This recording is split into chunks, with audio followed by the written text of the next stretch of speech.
Ladies and gentlemen,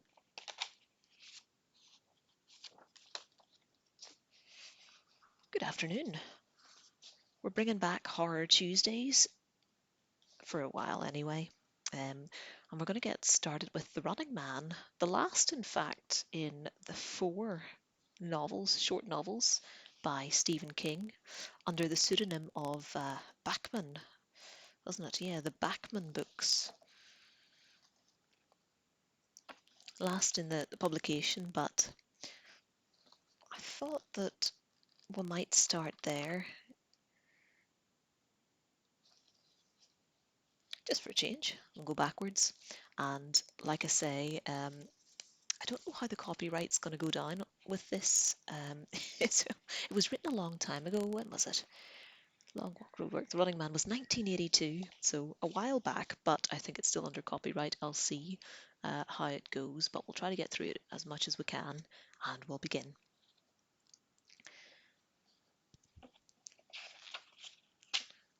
-100 and counting. She was squinting at the thermometer in the white light coming through the window. Beyond her, in a drizzle, the other high-rises in Co-op City rose like the grey turrets of a penitentiary. Below, in the air shaft, clotheslines flapped with ragged wash. Rats and plump alley cats circulated through the garbage. She looked at her husband. She was seated at the table, or he was seated at the table, staring up at the freebie with steady, vacant concentration. He had been watching it for weeks now. It wasn't like him. He hated it, always had. Of course, every development apartment had one. It was the law. But it was still legal to turn them off. The compulsory benefit bill of 2021, I had failed to get the required two-thirds majority by 6 votes. Ordinarily, they never watched it, but ever since Kathy had gotten sick, he had been watching the big money giveaways. It filled her with a sick fear. Behind the convulsive shrieking of the halftime announcer narrating the latest newsy flick, Kathy's flu-horsed wailing went on and on. "How bad is it?" Richards asked. "Not so bad. Don't shit me. It's 104." He brought both fists down on the table. A plastic dish jumped into the air and clattered down. "We'll get a doctor. Try not to worry so much. Listen." She began to babble frantically to distract him. He had turned around and watching the freebie again. Halftime was over and the game was on again. This wasn't one of the big ones, of course, just a cheap daytime come-on called Treadmill to Bucks. They accepted only chronic heart, liver or lung patients, sometimes throwing in a crisp for comedic effect. Every minute the contestant could stay on the treadmill, keeping up a steady flow of chatter with the MC, he won $10. Every 2 minutes the MC asked a bonus question in the contestants category. The current pal, a heart murmur from Hackensack, was an American history buff, which was worth $50. If the contestant, dizzy, out of breath, heart doing fantastic rubber aerobatics in his chest, missed the question, $50 was deducted from his winnings, and the treadmill was sped up. "We'll get along, Ben. We will. Really, I'll..." "You'll what?" He looked at her brutally. "Hustle? No more, Sheila. She's got to have a real doctor. No more block midwife with dirty hands and whiskey breath. All the modern equipment. I'm going to see to it." He crossed the room, eyes swiveling hypnotically to the freebie bolted onto the peeling wall above the sink. He took his cheap denim jacket off the hook and pulled it on with fretful gestures. "No, no, I won't. I won't allow it. You're not going to..." "Why not? At worst you can get a few old bucks as the head of a fatherless house. One way or another, you'll have to see her through this." She had never really been a handsome woman, and in the years since her husband had not worked, she had grown scrawny. But in this moment she looked beautiful, impervious. I won't take it. I'd rather sell the goovy, a $2 piece of tail when he comes to the door. Oh, the govy. When he comes to the door, and send it back to his dirty blood money in his pocket. Should I take a bounty on my man? He turned on her, grim and humorless, clutching something that set him apart, an invisible something for which the network had ruthlessly calculated. He was a dinosaur in this time, not a big one, but still a throwback, an embarrassment, perhaps a danger. Big clouds condense under small particles. He gestured at the bedroom. How about her in an unmarked pauper's grave? Does that appeal to you? It gave her the only argument of insensate sorrow. Her face cracked and dissolved into tears. Ben, this is what they want. For people like us, like you. Maybe they won't take me, he said, opening the door. Maybe I won't have whatever it is they look for. If you go now, they'll kill you, and I'll be watching it. Do you want me watching with her in the next room? She was hardly coherent through her tears. I want her to go on living. He tried to close the door, but she put her body in the way. Give me a kiss before you go, then. He kissed her. Down the hall, Miss Jenner opened the door and peered out. The rich odour of corned beef and cabbage, tantalizing, maddening, drifted to them. Mrs. Jenner did well. She helped out at the local discount drug and had an almost uncanny eye for illegal card carriers. You'll take the money? Richards asked. You won't do anything stupid? I'll take it, she whispered. You know I'll take it. He clutched her awkwardly, and then turned away quickly, with no grace, and plunged down the crazy, slanting, ill-lighted stairway. She stood in the doorway, shaken by soundless sobs. Am I recording? I am, sorry. Until she heard the door slam hollowly, 5 flights down, and she put on her apron up to her face. She was still clutching the thermometer she had used to take the baby's temperature. Mrs. Jenner crept up softly and twitched the apron. Dearie, she whispered, I can put you onto black market penicillin when the money gets here. Real cheap, good quality. Get out, she screamed at her.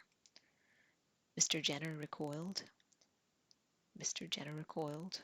Her upper lip instinct. Is that a typo? Yeah, we were talking about Mrs. Jenner, and here we are. Mr. Jenner recoiled. Her upper lip raising instinctively. Look at that. I got a book with a typo. Away from the blackened stumps of her teeth. Just trying to help, she muttered, and scurried back to her room. Barely muffled by the thin plasterwood, Cathy's wails continued. Miss Jenner's Freeview blared and hooted. The contestant on Treadmill to Bucks had just missed a bonus question, and he had a heart attack simultaneously. He was being carried off on a rubber stretcher while the audience applauded. Upper lip rising and falling metronomically, Miss Jenner wrote Sheila Richards' name down in her notebook. We'll see, she said to no one. We'll just see. Mrs. smells so sweet. She closed her notebook with a vicious slap and settled down next to watch the game. Minus 0.99 and counting. The drizzle had deepened into a steady rain by the time Richards hit the street. The big smoke dokes for hallucinogenic jokes thermometer across the street stood at 51 degrees, just the right temp to stoke up a doke. High enough to the nth degree.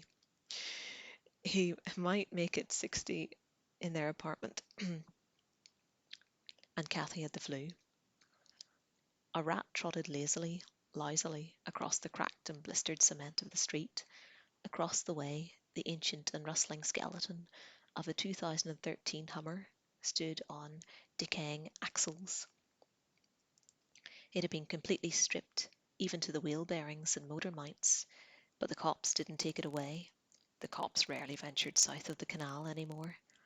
Co-op City stood in a radiating rat warren of parking lots, deserted shops, urban centres, and paved playgrounds. The cycle gangs were the law here, and all those newsy items about the intrepid block police of South City were nothing but a pile of warm crap.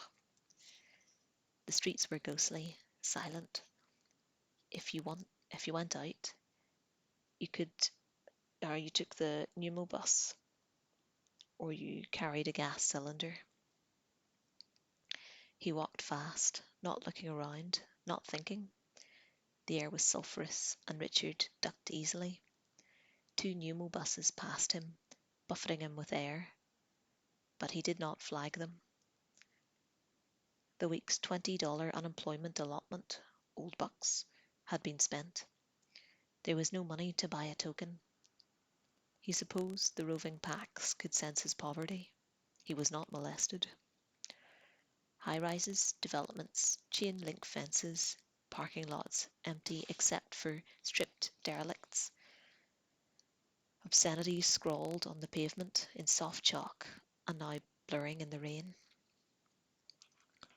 Crashed out windows, rats, wet bags of garbage splashed over sidewalks and into gutters, graffiti written jaggedly on crumbling grey walls. Honky, don't let the sun set on your hair. Home folks, blowed oaks. Your mummy itches. Skin your banana. Tommy's pushing. I'm not saying that. Mary, Sid, I'm not saying that either. They're slurs. The old GA sodium lights pulled up on the 70s busted with rocks and hunks of paving. Old techno was going to replace them down here. They were on the new credit dollar. Technico's stay uptown, baby.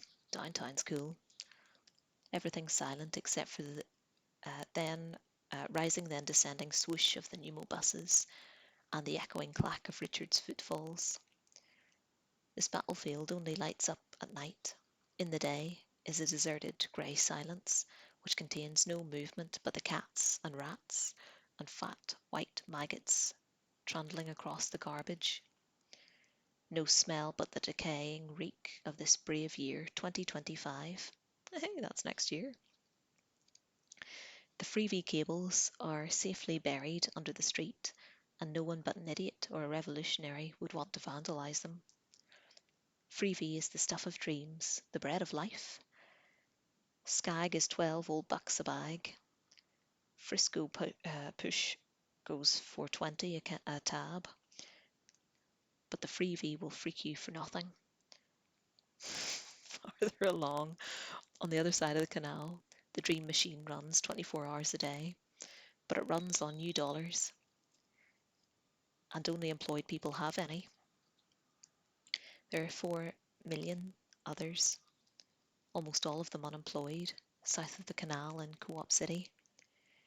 Richards walks 3 miles, and the occasional liquor stores and smoke shops and the first heavily grilled become numerous. Then the X houses, 24%, count them, 24, are perversions. I don't know why I read that as percent. The hookeries, the blood emporiums, greasers sitting on cycles at every corner, the gutters buried in snowdrifts of roach ends, rich blokes smoked oaks. He could see the skyscrapers rising into the clouds now, high and clean. The highest of all was the Network Games building, 100 stories, the top half buried in cloud and smog cover. He fixed his eyes on top of it and walked another mile. Now, the most expensive movie houses and smoke shops with no grills, but Rent-A-Pig stood outside, electric move-longs hanging from their Sam Brown belts. a city cop on every corner. The People's Fountain Park. Administration, 75 cents. Well-dressed mothers watching their children as they frolicked on the astroturf behind the chain-link fencing. A cop on either side of the gate. A tiny, pathetic glimpse of the fountain. He crossed the canal. As he got closer to the games building, it grew taller, more and more improbable, with its impersonal tiers of rising office windows, its polished stonework, cops watching him, ready to hustle him along or bust him if he tried to commit loitering. Uptown there was only one function for a man in baggy grey pants and a cheap bowl haircut and shrunken eyes. That purpose was the games. The qualifying examinations began promptly at noon, and then Ben Richards stepped behind the last man in line. He was almost in the umbra of the games building, but the building was still 9 blocks and over a mile away. The line stretched before him like an eternal snake. Soon others joined it behind him. The police watched them, hands on their guns, their gun butts or move-alongs. They smiled, anonymous, contemptuous smiles. That one looked like a half-wit to you, Frank? Looks like one to me. Guy down there asked me if there was any place he could go to the bathroom. Can you imagine it? Sons of bitches ain't. Kill their own mothers for it. Smell like he didn't have a bath for ain't nothing like a freak show I always. Heads down, against the rain, they shuffled aimlessly, and after a while the line began to move. Minus 98 and counting. It occurs to me, actually, I don't think I've ever read this before. So apologies for the stumbles, but we'll keep going. I don't think there's any chapters in this either, so we'll count those minus seconds and counting as chapters, which means we'll have 100. So we'll go a few. It was after 4 when Ben Richards got to the main desk and was routed to desk 9, QR. The woman sitting at the rumbling Plastipunch looked tired and cruel and impersonal. She looked at him and saw no one. Name, last name, first, middle. Richards, Benjamin Stewart. Her fingers raced over the keys. Clatter, clatter, clatter went the machine. Age, height, weight, 28, 6, 2, 165. Clatter, clatter, clatter. Certified IQ by Welcher tests, if you know it, and age tested. 126, age of 14. Clatter, clatter, clatter. The huge lobby was an echoing, rebounding tomb of sound. Questions being asked and answered. People were being led out weeping. People were being thrown out. Hoarse voices raised in protest. A scream or two. Questions, always questions. Last school attended? Manual trades. Did you graduate? No. How many years, and at what age did you leave? 2 years, 16 years old. Reason for leaving? I got married. Clatter, clatter, clatter. Name and age of spouse, if any. Sheila Catherine Richards, 26. Names and ages of children, if any. Catherine Sarah Richards, 18 months. Clatter, clatter, clatter. Last question, mister. Don't bother lying. They'll pick it up during the physical and disqualify you there. Have you ever used heroin or any synthetic amphetamine hallucinogenic called San Francisco Push? No. Clatter. A plastic card popped out and she handed it to him. Don't lose this, big fella. If you do, you'll have to start back and go next week.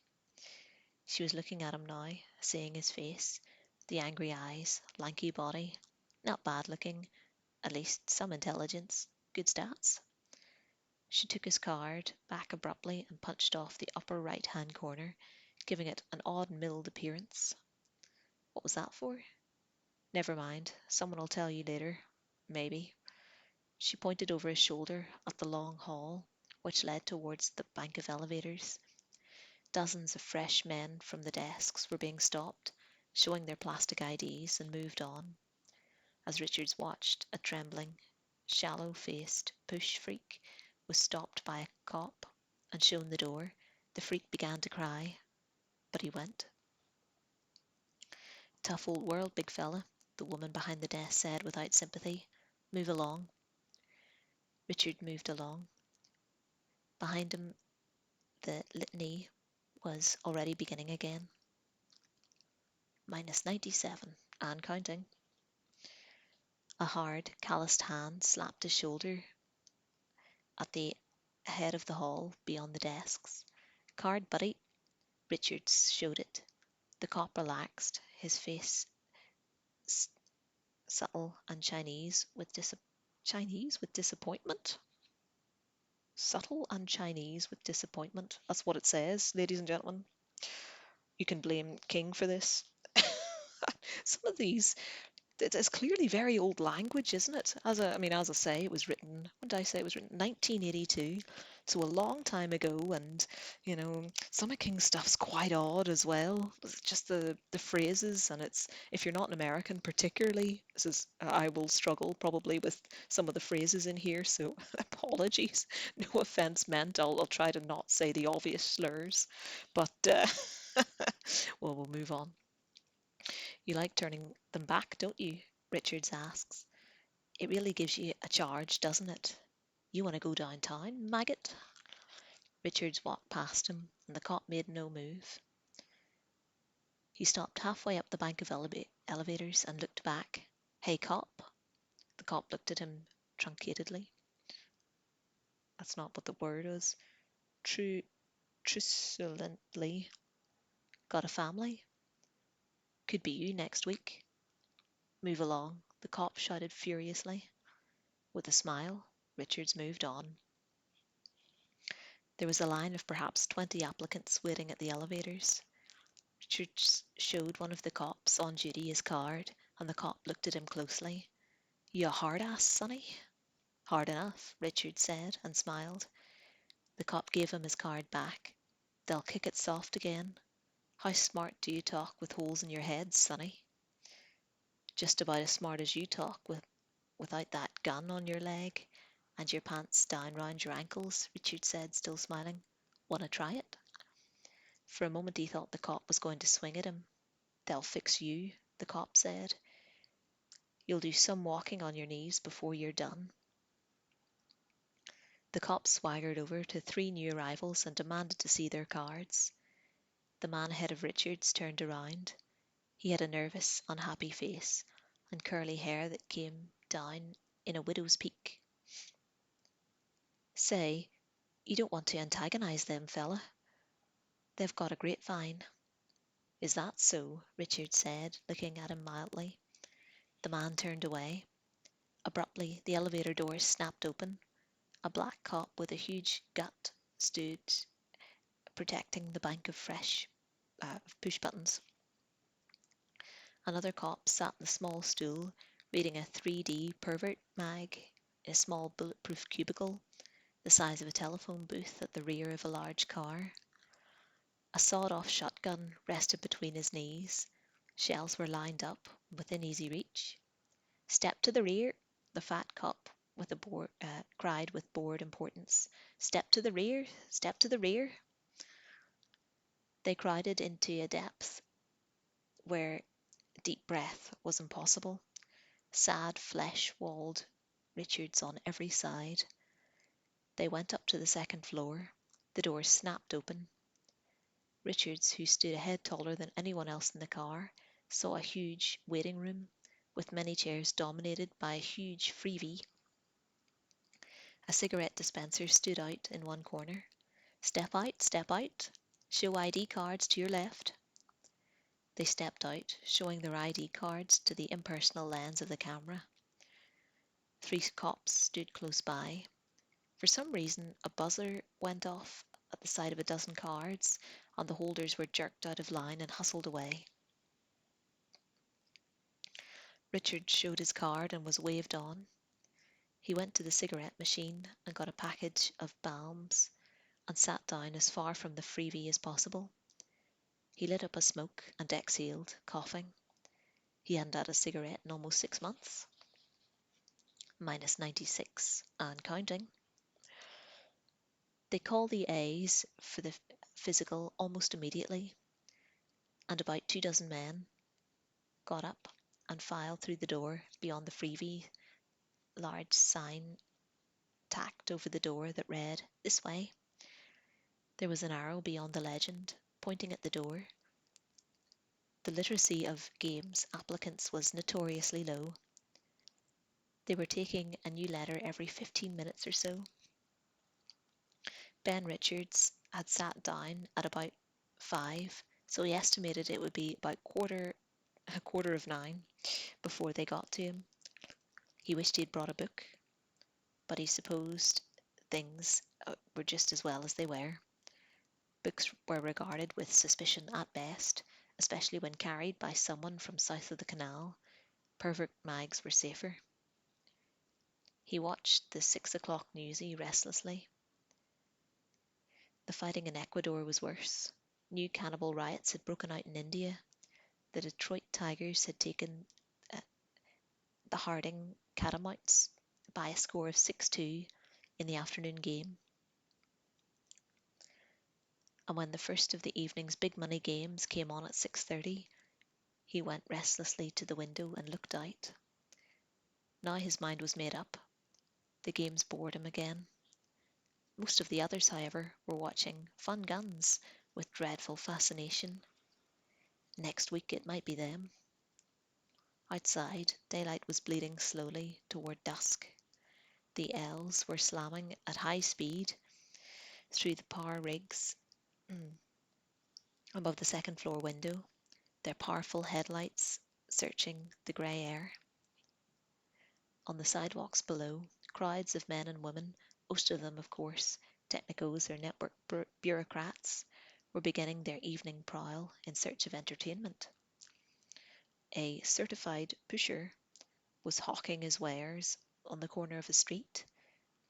A man with a sable dolly on which each arm passed below him. The trio was laughing about something.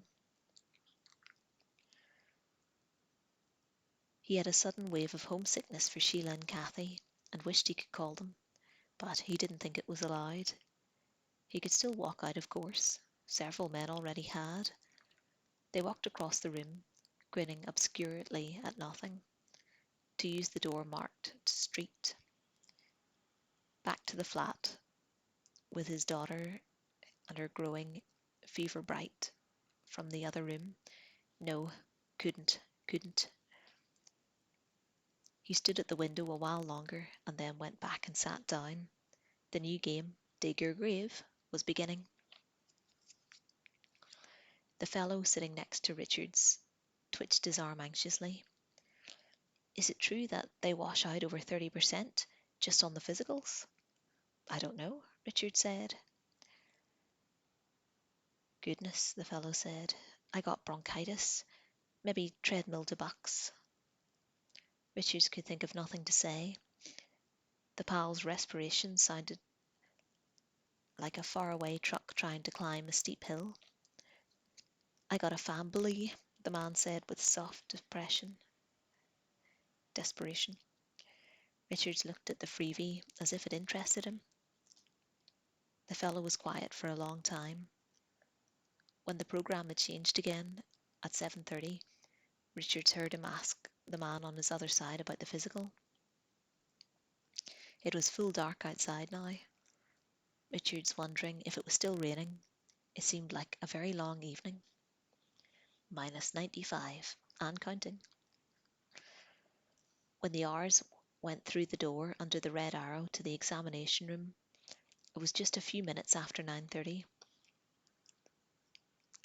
A lot of the initial excitement had worn off, and people were either watching the freebie avidly, with none of their prior dread, or dozing.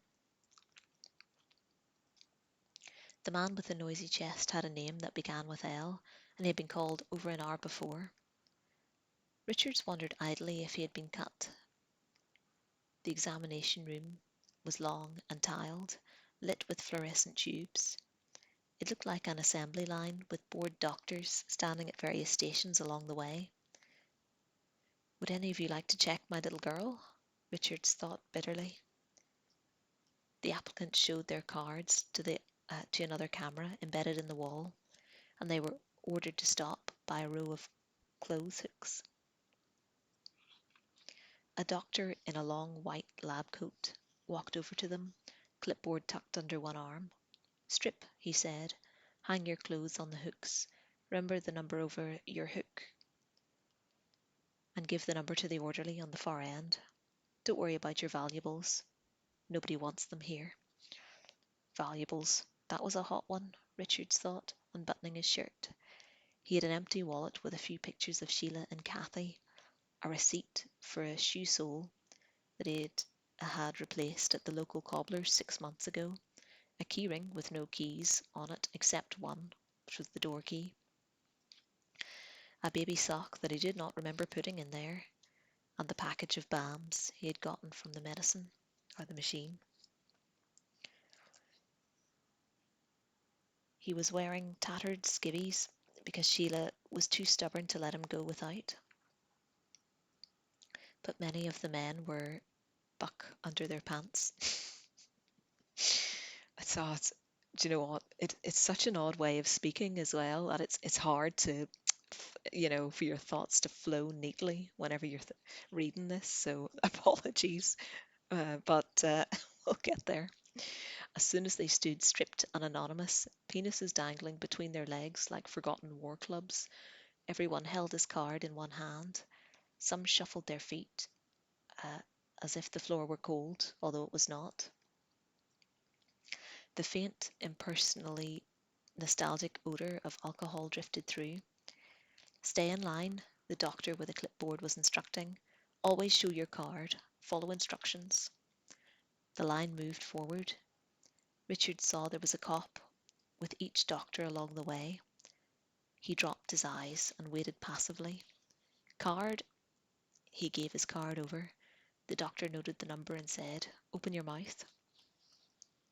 Richards opened it. His tongue was depressed. The next doctor peered into his pupils with a tiny bright light, and then stared in his ears. He placed the cold circle of the stethoscope on his chest. Cough. Richards coughed. Down the line, a man was being hauled away. He needed the money. They couldn't do it. He'd get his lawyer on them. The doctor moved his stethoscope. Cough. Richards coughed. The doctor turned him around and put the stethoscope on his back. Take a deep breath and hold it. The stethoscope moved. Exhale. Richards exhaled. Move along. His blood pressure was taken by a grinning doctor with an eye patch. He was given a short arm inspection by a bald medico who had several large brown freckles like liver spots on his palate. The doctor placed a cool hand between the sack of his scrotum and his upper thigh. Cough. Richards coughed. Move along. His temperature was taken. He was asked to spit in a cup. Halfway now, halfway down the hall, 2 or 3 men had already finished up, and an orderly with a pasty face and rabbit teeth was bringing them their clothes in wire baskets. Half a dozen more had been pulled out of line and shown the stairs. Bend over and spread your cheeks. Richards bent and spread. A finger coated with plastic invaded his rectal canal, explored, retreated. Move along. He stepped into a booth with curtains on 3 sides, like an old voting booth. Voting booths had been done this way, or had been done away with, by computer election 11 years ago, and urinated in a blue beaker. The doctor took it and put it in a wire rack. At the next stop, he looked at an eye chart. Read, the doctor said. EALDA, TMF, it's me who needs this eye test, SPMZKLACDUSGA. That's enough. Move along. He entered another pseudo voting booth and put earphones over his head. He was told to push the white button when he heard something and the red button when he didn't hear it anymore. The sound was very high and faint, like a dog whistle that had been pitch lowered into just audible human range. Richards pushed buttons until he was told to stop. He was weighed, his arches were examined. He stood in front of a fluoroscope and put on a lead apron. A doctor chewing gum and singing something tunelessly under his breath took several pictures and noted his card number. Richards had come in with a group of about 30. 12 had made it to the far end of the room. Some were dressed and waiting for the elevator. About a dozen more had been hauled out of line. One of them tried to attack the doctor that had cut him and was felled by policemen wielding a move along at full charge. The pal fell as if poleaxed. Richard stood at a low table and asked if he had some 50 different diseases, or was asked if he had 50 different diseases, most of them respiratory in nature. The doctor looked up sharply when Richard said that there was a case of influenza in the family. Wife? No, my daughter. Age? A year and a half. Have you been immunized? Don't try and lie, the doctor shouted suddenly, as if Richards had already tried to lie. We'll check your health status. Immunized July 2023, booster September 2023, Block Health Clinic. Move along. Richards had a sudden urge to reach over the table and pop the maggot's neck. Instead, he moved along.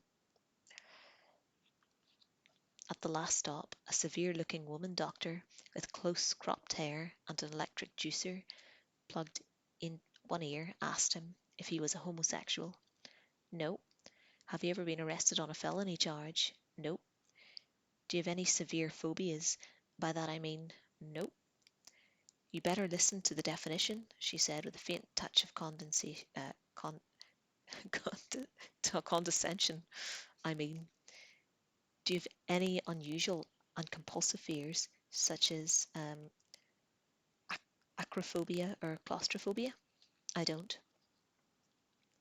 Her lips pressed tightly together. For a moment she seemed on the verge of a sharp comment. Do you use or have you used any hallucinogenic or addictive drugs? No.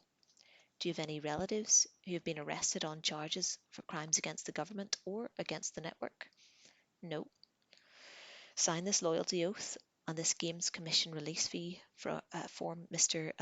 Richards. She scratched his signature, or he scratched his signature. Show the orderly your card and tell him the number. He left her mid-sentence and gestured at the buck-toothed orderly with his thumb. Number 26, Bugs. The orderly brought his things. Richard dressed slowly and went over by the elevator. His anus felt hot and embarrassed, violated, and a little slippery with the lubricant the doctor had used. When they were all bunched together, the elevator door opened. The bulletproof Judas hole was empty this time. The cop was a skinny man with a large wen beside his nose. Step to the rear, he chanted. Please step to the rear. As the doors closed, Richard could see the S's coming in from the far end of the hall. The doctor with the clipboard was approaching them. The doors clicked together, cutting off the view. They rode up to the third floor, and the doors opened on a huge, semi-lit dormitory. Oh, that bad boy. I'll tell you what, we'll finish this quickly. Semi-lit door, rows and rows of narrow, ironclad cots seemed to stretch out infinitely. Two cops began to check them out of the elevator, giving them bed numbers. Richard's was 940. The cot had one brown blanket and a very flat pillow. Right, that's it. This guy. Nibbling my phone. Sorry, 2 seconds.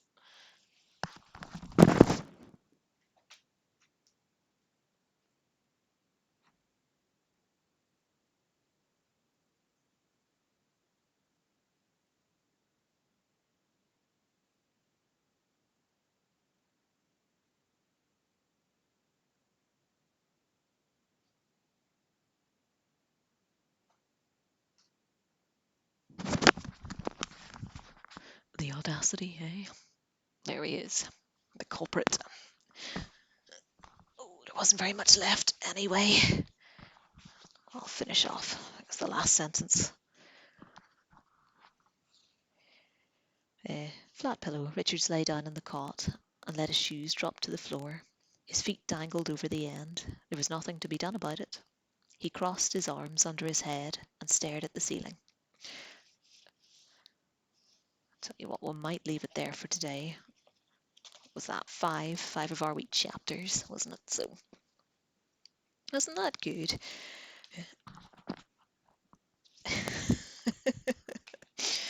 Man, the old language in that is, it's it's tough to read, and I realise actually I don't think I have ever read those ones. I thought I read Rage a while ago. Maybe I just read that. Or The Long Walk. I swear I've read Roadwork though. Maybe I just never got to The Running Man. And I've definitely read Thinner. But there you go. Maybe I just don't remember it. It's very Hunger Games, isn't it? Dystopian world. And the flashes that you get of it are very interesting. But no, we'll continue for a while anyway.